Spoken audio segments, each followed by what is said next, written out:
15 anyos pa lamang ako noon nang mangarap ng aking itay. Niyaya siya ng di ko nakikilala na lalaki upang magtrabaho daw sa Maynila bilang construction worker. Iniwan namin ang aming munting kabuhayan sa probinsya sa pag-aakalang matatagpuan namin ang minimiting paraiso sa Maynila.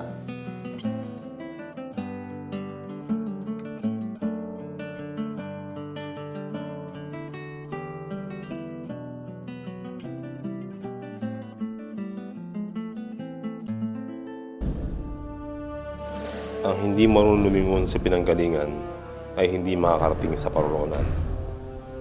Ano nga ba ang ating pinanggalingan? Ang sabi ng mga matatanda, ang Pilipinas daw ay lupa ng mga bayani, lupa ng mga taong malaya. Nakipaglaban sila at inaalay ang buhay para sa kalayaan. Simula na matapos ang ikalawang digmaang pandaigdig, ang ekonomiya ng Pilipinas ay nagkaroon ng makakahalong kasaysayan ng sensya ng pag-unlad at paglago. Ang pag-unlad pagkatapos ng digmaan ay napakabilis. Ang mahalagang sektor ng ekonomiya ng Pilipinas noon ay kinabibilangan ng agrikultura. Malago din ang pagpoproseso ng pagkain, panahi at electronics at paggawa ng mga bahagi ng sasakyan. Napakarami daw ng mga industriyang ito noon. Noong 1950s at 1960s, pangalawa tayo sa bansang Hapon dahil ang sabi ng matanda, ang mga Pilipino daw ay tanyag sa kasipagan, matapat. Ang mga guro noon, pag nagturo, taos-puso. Ang mga pulis noon, napagkakatiwalaan. Ang mga pinuno noon, pagsisilbi ang tanging hangad. Ang bilihin noon, kayang bilhin ng mahirap at mayaman. Noon, umiiral ang bayanihan. Noon daw, dignidad ng bawat Pilipino ay mataas. At pag sumamba sa Diyos, tunay na pagsamba. Nagsisisi sa mga pagkakasala nila. Subalit sa mga taong lumipas, ang Pilipinas ay nanggaling sa pagiging pinakamunlad na bansa sa Asya hanggang sa pagiging isa sa pinakamahirap. Oo nga, napakamakulay ng ating nakaraan. Sa bawat siglo ay tayo sumasagupa sa iba't ibang unos. Hanggang ngayon, patuloy ang pakikibaka sa bawat araw upang makamit ang minimiting tagumpay. Kung ako ang tatanungin, ang aking araw-araw na pakikibaka ay yung malagyan ng laman ang kumakalam na sikmura ng aking pamilya. Marina! Hoy, Marina! Alam mo ba, Bernie, na nademolish sila Maring Osang sa tinitirahan nila? Aba, itatayuan daw ng mall ang lugar. Ang hirap na nga ng buhay, mawawala ka pa ng tirahan. Sasawa na ako sa buhay na ito. Sa araw-araw na ginawa ng Diyos eh. Maswerte na kung may pandesal sa umaga.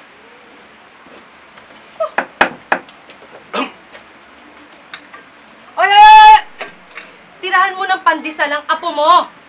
Eh, hindi ko alam kung bakit pataas ang bilihin, kaya pakunti ng paunti ang kayang bilhin ng pera natin. Pero ang kinikita mo naman, ganun pa rin. Tapos na ako. Huli ako sa trabaho. Eh siya nga pala, dumaan ka sa palengke at bumili ka ng bigas, o wala ko isasahin mamayang gabi!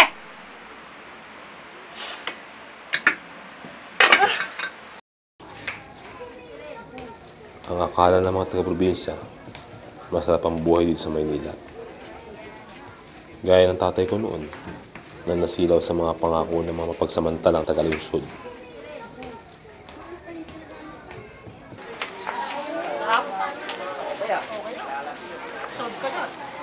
Kaya na pa, tagay ka na pa. Oo. Ito ko yun.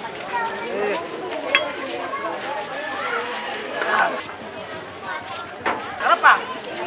Ari boy!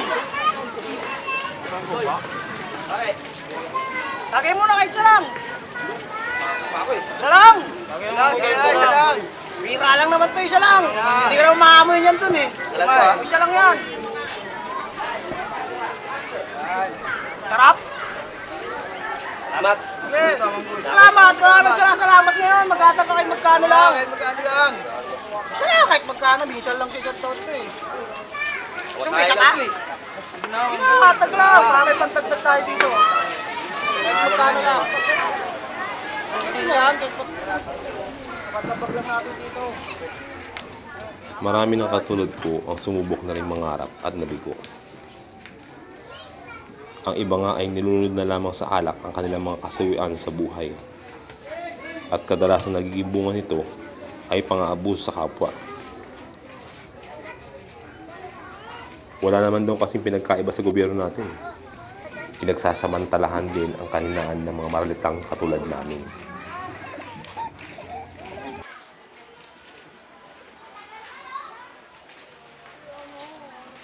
At dahil sa kawalan ng pag-asa, pati ang mga anak nila ay nadadamay sa kahirapan ng buhay. Parami na ng parami ang mga batang hindi na kumakain sa oras. Ang iba nga sa kanila ay napipilit na lang gumawa ng paraan kahit sa kanilang murang kaisipan, may makain lamang.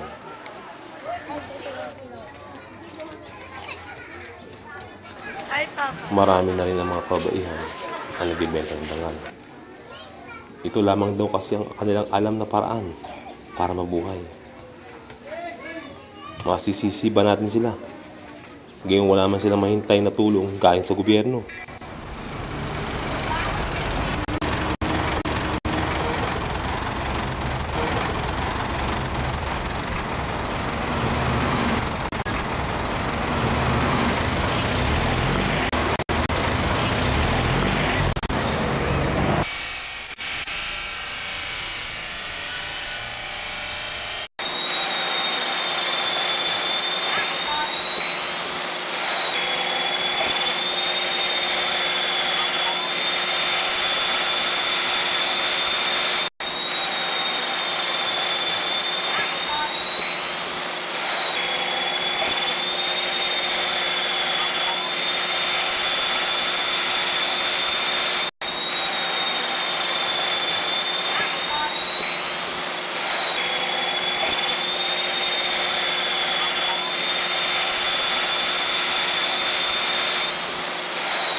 Dado, Bernie, Rene, tawag kayo ni Bossing.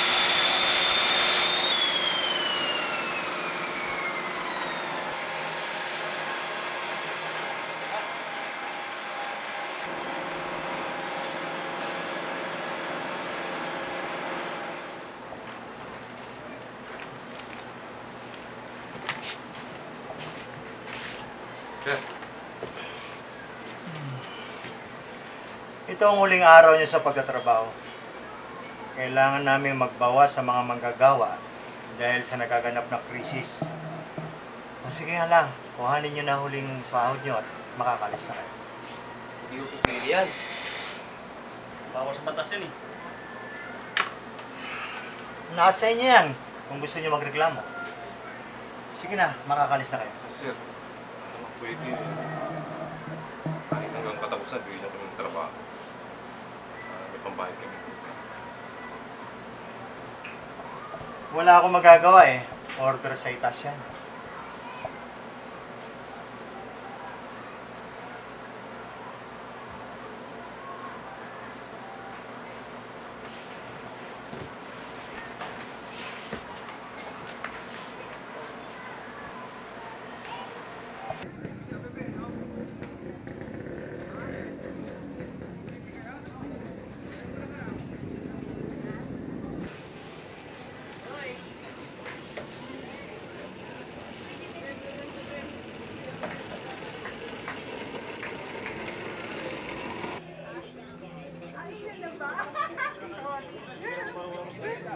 Sa nagtataas ang halaga ng bilihin, paano ba naman kami mabubuhay sa kakaperanggot na kinikita?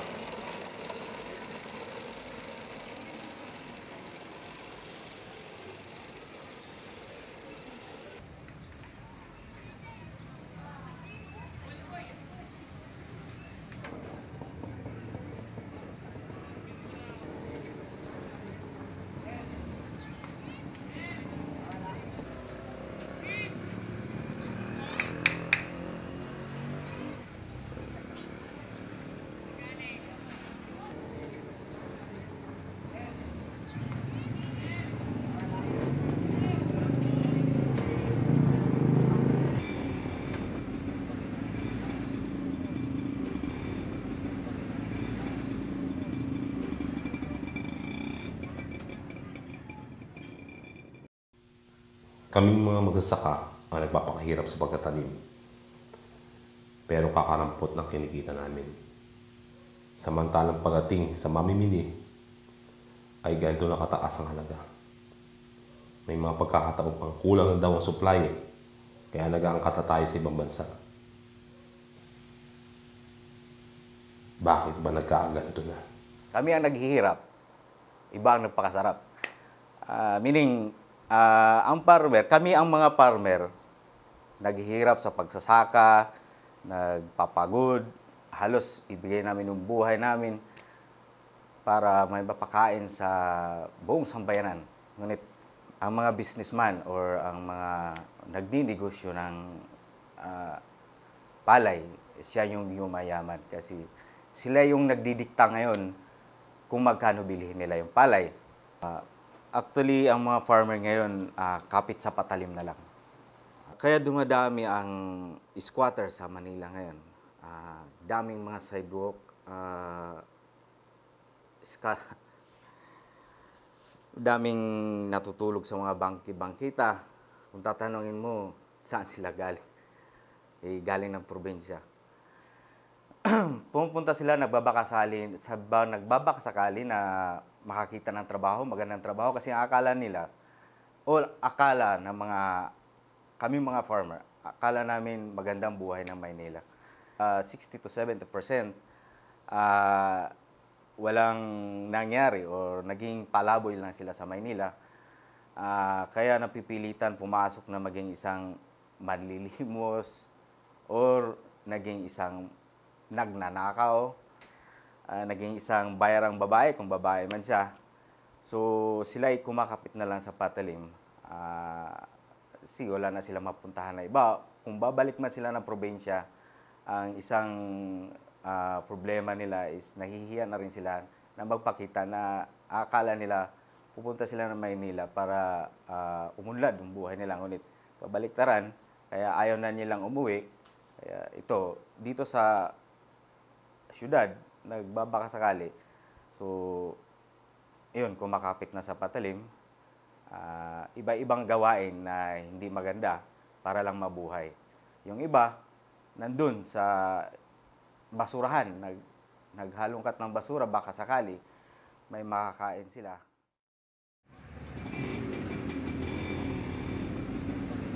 Mama, bibili ba kayo ng bigas o hindi?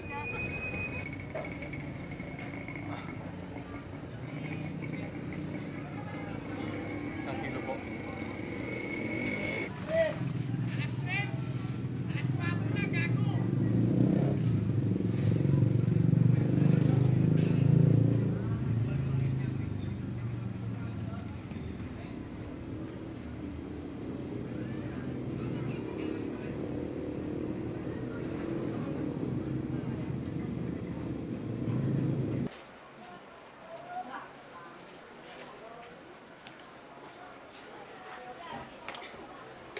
Oh, maaga ka yata.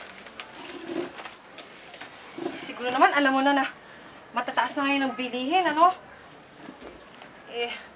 Ewan ko nga ba, ba't hindi na mapigilan ng pagtaas ang bilihin ngayon?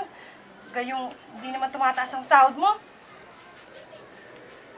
Sinubukan ko nga magkwenta kung paano mapapagkasya ang mga kinikita natin sa pang-araw-araw na panggastos eh. Pero kahit pagbali-baligtarin ko, hindi ko magawang mapagkasya. Ano na bang gagawin natin dito? Ganun na lang ba ang buhay natin? Hoy, Bernie! Kanina pa ako daldal ng daldal dito. Nakikinig ka ba? Magsasalita ka ba? O talagang nang iinis ka lang? Wala na akong trabaho. Ano? Pakiulit nga sinabi mo? Sabi ko wala na akong trabaho. Ano na naman kalukuhan ang ginawa mo? Ito naman ako magsalita, parang wala na akong katwiran. Hindi ko alam. Basta sinabi sa amin kanina, si Santi na kayo. Hindi na kayo pwede pumasok. Ganun lang? Ganun lang. Ni wala man lang paliwanag kung bakit? Wala. Naku, ano nang gagawin natin ngayon? Ewan ko. Nung may trabaho ka nga hirap na hirap na tayo pagkasya ng kakarampot mong sahod eh.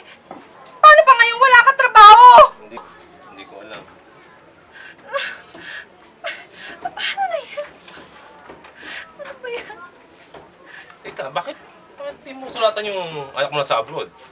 Hindi kang tulong, pantawid natin ng gutom habang naghahanap ako ng trabaho. Ay, oo nga. Teka, ano ba nangyari sa anak mong yun? Aba, magtatatlong ba na wala man lang pasabi o sulat? Eh, sulatan mo. Ano na kaya ang plano niya sa mga anak niya?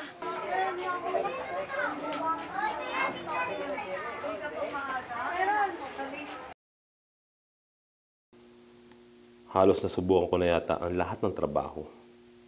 Nag-construction worker, namasada ng jeep at tricycle, nagkargador, at nagtindahan ng kung ano-ano. Pero kahit anong gawin ko, kulang na kulang pa rin ang kinikita ko. Palala ng palala ang sitwasyon ng mga manggagawang Pilipino na nagsusumikap mabuhay na maayos sa kabila ng malawakang kawalan ng trabaho, pagsasara ng mga kumpanya at kakarampot at di makatarungang pasahod. Ano nga ba talaga ang dahilan at nagsimulan ng lahat ng ito? Noong araw kasi, ang mga manggagawa ay nare-respeto yung kanilang karapatan sa paggawa.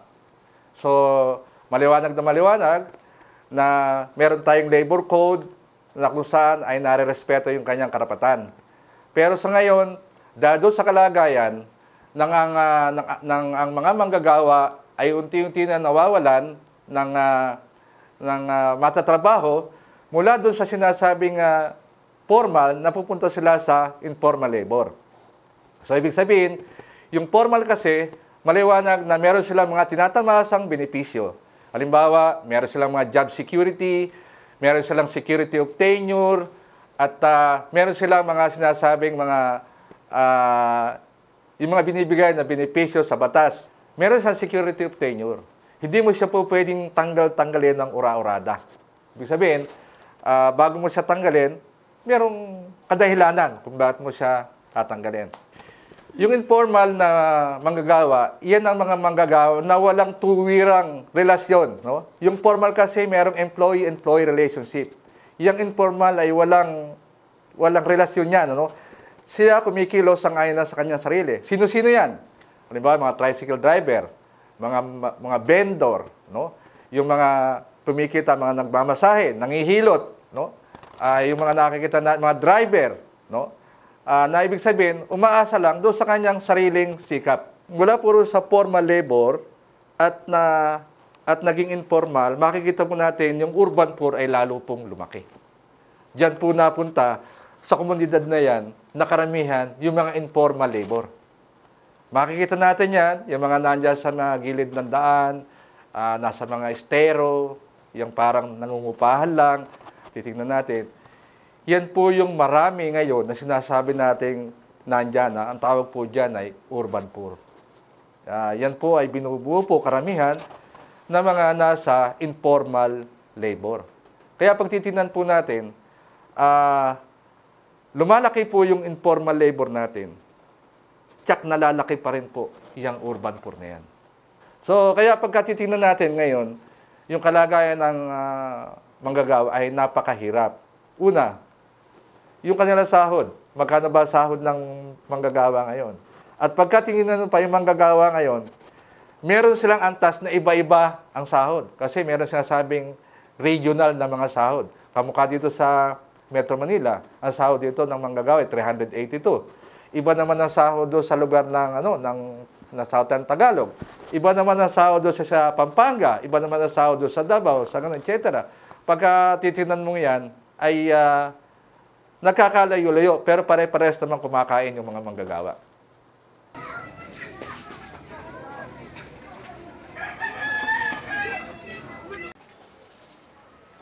Oh, Bernie! Sa wakas, nakaalala rin ang anak mo. Oh. Ay, tingnan natin kung ano nakalagay niya sa abroad. Dear Inay at Itay, naway datnan kayo ng sulat na ito na nasa mabuting kalagayan. Hindi pa po ako makapagpadala ng pera dahil di ko pa po tapos bayaran ang aking placement fee.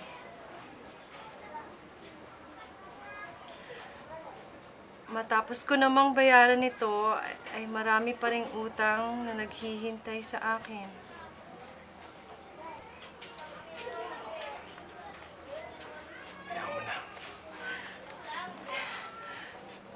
Kayo na po ang bahala sa mga anak ko. Makaraos tayo.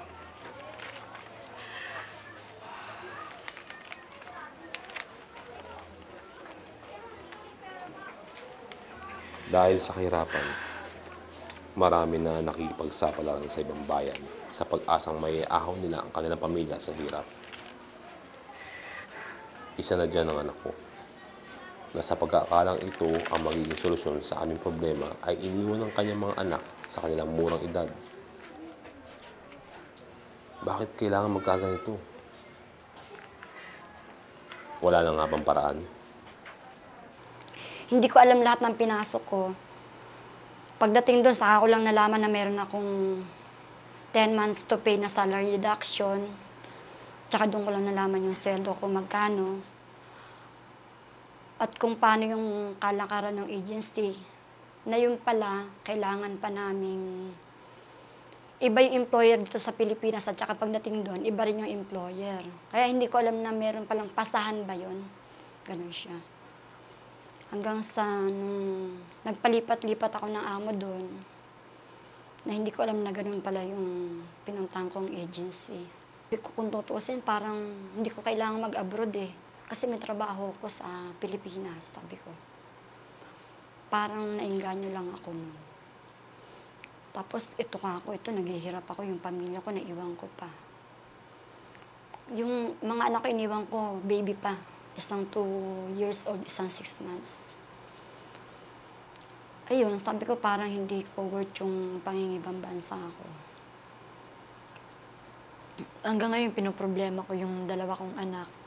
Hindi ko sila na nagabay ng maayos. Hindi kasi nung umalis kasi ako, mga baby pa yung mga anak ko. Tapos nung bumalik ako, parang hindi na nila ako kilala yung ba. Tapos ngayon, hanggang sa lumaki sila, parang malayo yung loob nila sa akin. Kahit na nga nag-asawa na yung dalawa kong naiwan, parang hindi nila ako sinusunod gano'n.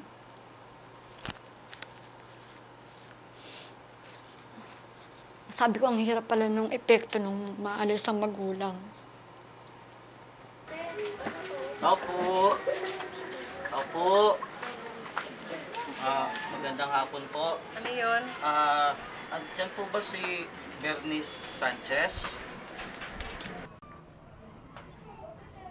Dito nga. Ako po si Mando, yung pinsan niya na galing Mindanao. Andyan po ba si Kuya Bernie?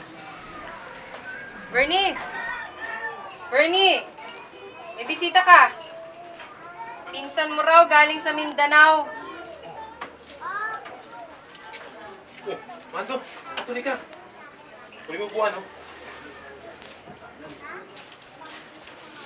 Assalamualaikum, Kuya. Kumusta na? Ha? Kumusta na kayo?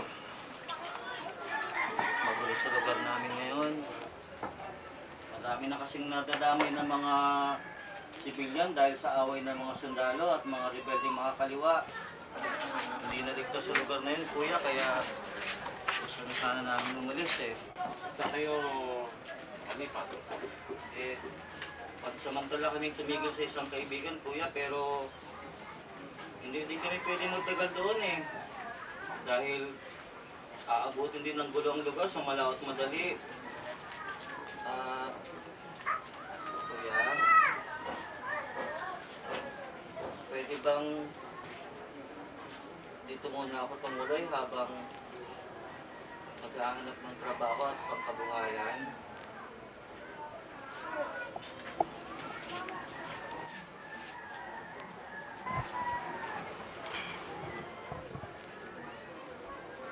Gustong-gusto kong pabigyan ng aking pinsan. Pero sa kalagayan namin ngayon, na pati susubo sa araw-araw ay hindi pa namin alam kung saan kukunin. Malabo ko siya matulungan sa kanilang kalagayan.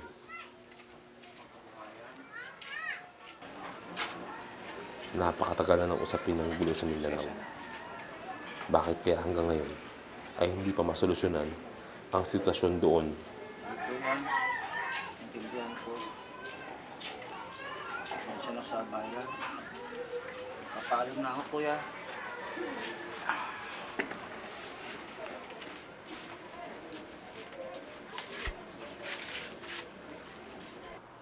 Marami-rami pa rin gera sa Mindanao. Isang dahilan, kahirapan sa Mindanao. Ang mga tao ngayon, wala nang, palagi na lang, ang sinasabi ay palagi na lang kahirapan, walang pagkain sa mesa. Marami ring mga revolusyonaryo sa Mindanao ngayon na nakikita nila na ang laban ngayon hindi na para sa baril, sa pamamagitan ng baril. Kung hindi, ang laban ngayon, kailangan merong pagkain sa mesa ng mga tao sa Mindanao. Kung alam ninyo, maraming umaalis sa Mindanao, pumupunta ng Metro Manila, nagbabaka sakali. Pero ganun din, marami din kahirapan dito sa Metro Manila. Marami din akong nakakausap ng mga revolusyonaryo, ang sinasabi nila, tama na yung gera, panahon na ng pagbabago, kailangan ayusin natin ito sa pamamagitan ng pakikipagbaka na maayos ang magiging buhay ng mga tao sa Mindanao. Kaya kami sinusulong namin, kung pwede, kung ano yung kinikita ng Mindanao, iiwan para sa Mindanao. Hindi yung Imperial Manila lang ang nakikinabang sa lahat ng kita namin. Hayaan nyo kaming mabuhay doon, hayaan nyo kaming gagawin namin, gagamitin namin ang resources na kinita namin para mapaglago namin ang aming probinsya. At sa ganun, makikita natin na uunlad din ang Mindanao. Kung maikot mo ang Mindanao, kapatid, maraming lupain na hindi nagagalaw dahil sa gera, maraming mga tao na displaced dahil sa gera, maraming nahihirapan dahil walang fair, patas na polisiya ang gobyerno. Kung seryoso lang ang gobyerno natin, tapat sila sa kanilang mga sinumpaan, palagay ko maraming mababago sa Mindanao. At hindi lang sa Mindanao, kundi buong Pilipinas.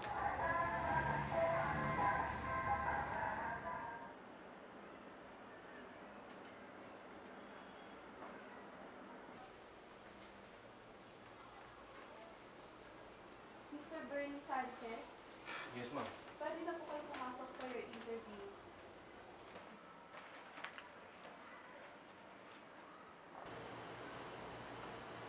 Sir? Bernie, maupo ka. Po. Tawag po. Kumusta ng mapang-asar mong kaibigan? Ha? Bernie, di mo na ba ako nakikilala? Si Jose. Kumabata mo sa probinsya. Ano ba? Oh.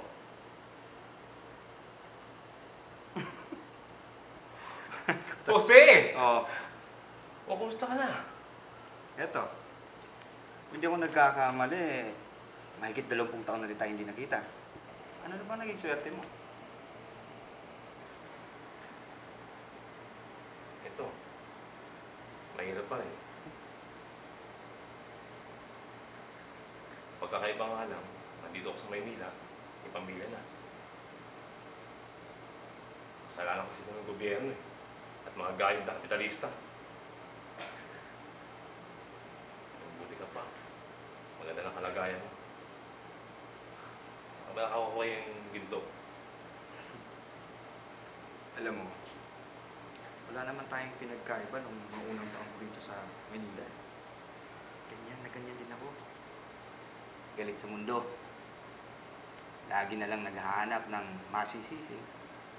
Mga kahirapang dinaranas sa buhay. Madalas nga, gobyerno at ibang tao yung sinisisi ko. Hindi nga ba sila ang dahilan ng paghihirap namin? Sa isang banda ay tama ka. Pero kung pag-aaralan natin mabuti ang mga pangyayari, ay marirealize natin na malaki pa lang ambag natin sa kalagayan natin ngayon.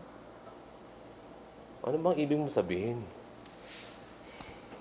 Kagaya ko, nung mamulat ako sa tamang kaisipan, napagtanto ko na ako lang palang may kakayang baguhin ang takbo ng buhay ko. Walang makakatulong sa atin, kundi mismo mga sarili natin. Ibig mong sabihin, hindi yung ginagawa ko. Hindi ganun ang ibig sabihin. Para sa akin, dapat mag-umpisa ito ng pagbabago sa pananaw sa buhay. Halimbawa, tatanggapin kita bilang driver sa kumpanya ko. At pagkatapos mong manilbihan ng ilang buwan sa akin, kung sakasakali magre-request ako sa iyo magpa-deliver ng mga dokumento sa mga kliyente ko sa mga bakante mong oras. Pagbibigyan mo ba ako? Ang in-apply akong trabaho sa'yo, driver. Siyempre, pag mag-deliver, messenger yun. Papayag ako. Basta may karagdagang sweldo. Kasi dalawa ng trabaho yun eh. Di ba tama ako doon? Kung noon, ganyan din ang magiging katwiran ko. Pero, hindi mo ba naisip na kung sakaling pagbigyan mo ko at satisfied naman ako sa ginawa mong trabaho, ay baka sakaling i-promote kita bilang messenger o kahit na supervisor o manager. Bernie, ganyan din ang nangyari sa akin. Hindi ko pinalalampas lahat ng pagkakataong matuto ko ng mga bagong bagay. Kasi ang mga bagong kaalaman na yan ang magdadala sa akin sa rurok ng tagumpay. Ibig mong sabihin, may pag-asa pa akong masenso katulad mo. Tumpak. Pero dapat mong baguhin ang pananaw mo sa buhay. Isa na rito ang pagiging makasarili. Ako, naging makasarili. Kaya nga ako di masenso eh. Napagbigay ako. Huwag mo sanang mamasamain, Bernie. Pero kung babalikan natin ang tugon mo kanina, na bakit mo naman gagawin ang hindi mo trabaho, at kung gagawin mo ng trabaho yun ay dapat may kaukulang bayad, di ba pagiging makasarili yun? Lahat na lang ng gagawin natin, dapat may kaukulang bayad. Nasaan na yung kaugalian nating tinatawag na bayanihan? Bernie, wala nang gustong magbigay. Mangilan-ngilan na lang yung mga taong totoong may malasakit at pagmamahal sa bayan. Kadalasang makikita natin yung ay ang pagkakanya-kanya. Ito lang pagkakaisa ng mga tao. Yan ang nagiging dahilan kung bakit nagkakawatak-watak tayo mga Pilipino. Wala na tayong inisip kundi mga sarili natin. Dapat na nating wakasan ang ganitong pag-iisip. Bernie, yan lang ang tanging paraan para maiahon uli natin ang ating bayan. At maiahon uli natin ang ating mga buhay. Gusto ko man ang mga sinasabi mo. Pero hindi ko alam kung paano ko sisimulan ito. Simple lang, Bernie. Mag-umpisa ka ulit maharap. Talikuran at ituwid ang mga maling gawain. Dagdagan mo ang iyong mga kaalaman at nang maitaas mo ang antas ng iyong kabuhayan. Huwag na huwag mong iasa ang iyong kinabukasan sa iba. Dahil ikaw lang ang may kakayahang baguhin ito sa tulong ng buong may kapal. Maraming salamat sa saya. Nabuhayin mo na yung loob ko sa mga nabig ko sa'yo. Wala nga naman, Bernie. Asahan mong nasa likod mo lang ako. Sige. Wala ako. Sige.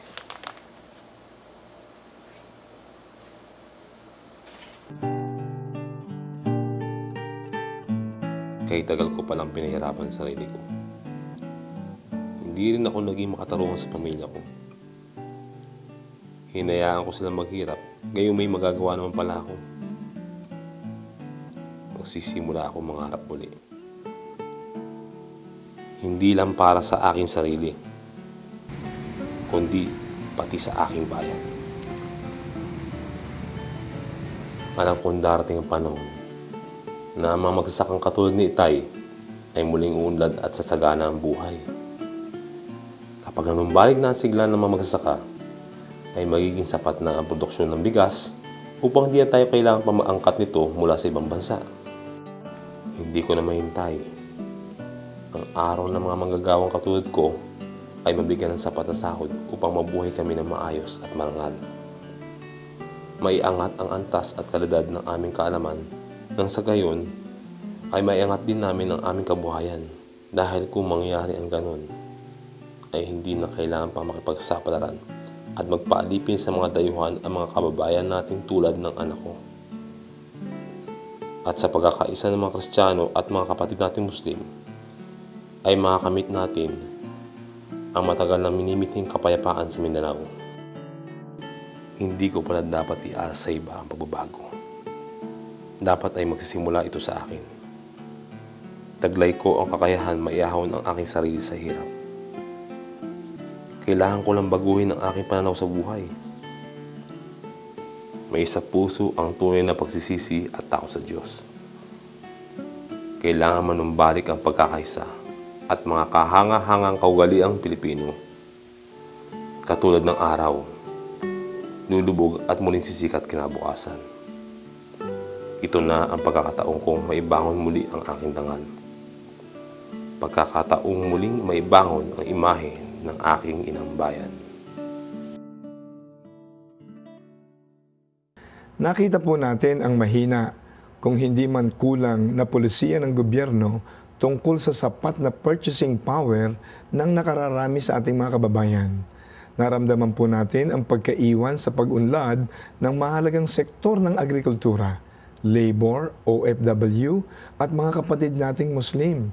Ang mga kapatid nating ito'y naipit na po sa kahirapan dahil sa tila walang katapusang kaguluhan sa Mindanao.